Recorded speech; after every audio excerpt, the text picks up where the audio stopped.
you effectively missed like the app era and the no. I didn't. You were back in the first one dumped me out into it, and I just was like, it was dude. And you did the apps and everything. Yes. See, I didn't do it. Yeah. Those things.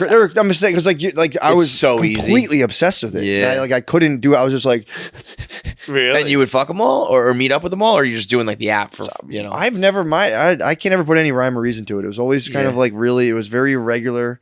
I was much like hand in hat, like more please every time. Like, this is gonna go well. I'd always have a scoop of pussy, please. Wow, can't wait. This is happening. Oh wow. Yeah. But no, it does. Yeah, you can like really kind of figure that whole thing out, and like it just opens up this weird thing where you're like everyone's like I'm dating, and people are just fucking a bunch of people. And right. That's I never did it. Not out of.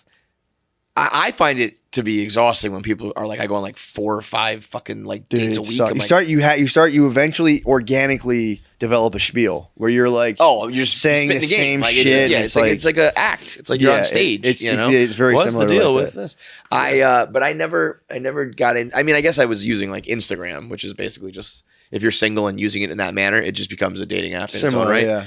But that's interesting though, because I thought you would have missed it. I don't think I could have like handled it. Like even if it's going well and you're like fucking a bunch of people, I think you do get it's like inherently you a little bit. Yeah, it's inherent because then it's like you have to like delete the apps to get. You know what I mean? It's like just like a weird. That's got to be a weird thing because I've never used them just out of like fear.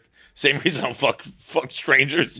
I'm like, they're gonna tell people about this. I can't do it. What are you wearing, like a goat's head? And then what are you doing? Well, no, you know what? It is funny though, because like when it blew up, Barstool was kind of getting big, and I feel like if you send your opening lines, people screenshot it or whatever. But it's like you're gonna do that at some point with a chick. I didn't even think about that. Yeah, I got all my online dating in while I was just really kicking around. Like if I didn't have any public notoriety, I probably would be a pig. I probably would have been on that and just fucking. You can be a complete just because like you're just in like I just fuck whoever, whatever, keep it moving. Yeah, But this was when you a little bit of accountability because it's gonna be like people are gonna be I matched with him and he said this and did that and it's like well. And I'm only going to do it with, if it's worth it. Yeah. The risk. Mulaney has that line, anyone who's seen my dick or met my mom needs to die.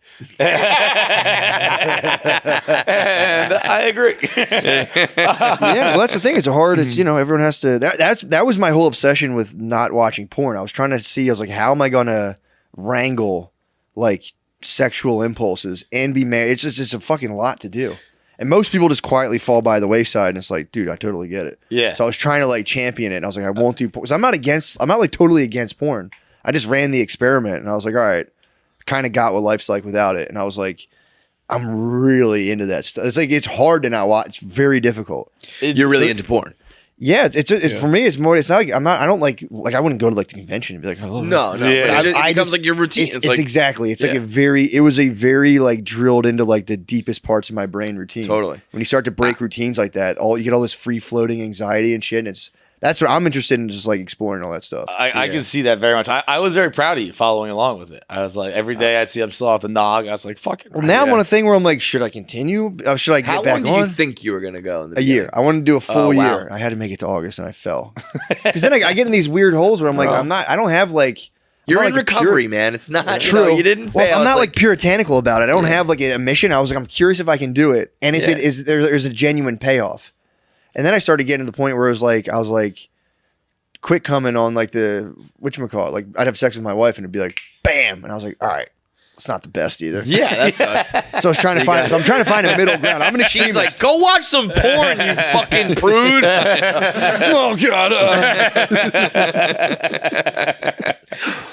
So yeah, now I'm trying to find it from like a functional, because people latch on to like, yeah, that's demonic. And I'm like, I'm not out for that. I'm trying to find a functional way to move through the world without like my fucking prostate exploding or me like eating a hooker's ass in Vegas and like, happy medium, risking it all. Kreischer. It could happen. Bert was in here talking about how he's doing the testosterone shots with oh, that must have spiked him and up. He's like, I'm jerking off like 100 times a day. I was like, I don't think I need any more boners than I like have. I mean, I guess they're getting harder to come by as I get older, but they happen when I need them to happen. And I don't need them. You know what? I've been getting them a lot recently, and I was a little bit nervous to be in the car with you guys. I've been getting them when I'm driving recently. Really? Yeah. Thank God. I think my body knew enough to be like, you're with coworkers, keep your dick soft. But if I hit a long road trip, I don't know if it's like the vibration. No, you were stressed about driving to Boston with us. You're like, I'm gonna get so fucking hard in this car. You just ride the back. My brain every time Google Maps hit with a traffic update, he's like 10 more minutes. God, fuck it. Damn. You just ride the back like a Chinese emperor. Just fucking as hard as a rock. We're gonna stop for gas. Can you pump it? Man, I can't get out of the car.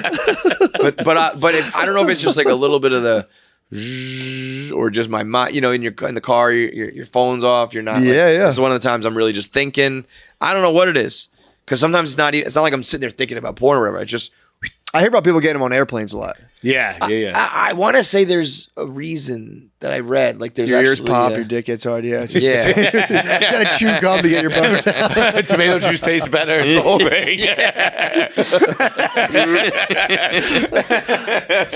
Yeah, no, it is. Well, for me, it's like a real interesting. The whole idea is so interesting because like dudes have never been so assaulted from every angle of like porn on the phone. Then it's like chicks walking around, no bras, ass cheeks out. It's like, it is a lot from a sensory body perspective to take in and just try to like, keep cramming it. Yeah. Dude, you don't realize, especially when you go off the porn, it's like, dude, like it is a big fucking deal to see a naked lady's body. And it's just on tap. It was... Dude, you didn't. The most important thing that could happen to you. You're like, if you go back like way back for like average ancestors like thousands of years ago, maybe saw 3 naked ladies. 2 of them were probably like mom and sister, and they'd be like, oh shit. Well, and then it was like you'd finally get the bone. It probably was. I think in the very beginning of time, it was probably. You saw everybody naked. True, a lot. all the time. It was locker room. And then there was like, because you're hunting and just surviving. And yeah. And it's like the stairs out here. You kind of like can see guys' balls walking up the stairs. Obviously, I honored every woman with flow. I went, ma'am? Have you ascended to the top? I will now go. But that's a problem, by the way. Yeah, there is. You really can. I didn't think about it much until you just said it. But you can really snipe it. I have hunter's eyes, dude. It was periphery. I was just going, oh, Jesus, all right. So yeah, but back then, I tried to see guys' balls, though. I was like, damn it, I can't see anything. See like a pube, like nice.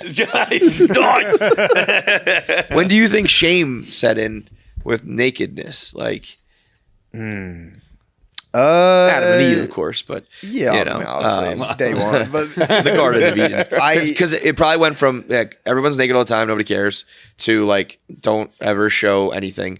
To now, like, if it's not your asshole, I don't even care. We've seen nipples, we see thongs. I think it was all that shit. Well, they had it like the early church had it kind of like vanquish like paganism. Yeah, because like there was like they're partying naked by the fire and doing fucking and they had to be like ceremonies and shit. And to be fair, it's like they were like, look, guys, we can't run a society based on like just shooting jizz on each other and cutting each other's heads off. So everyone demonizes the early church. They had a good point early on.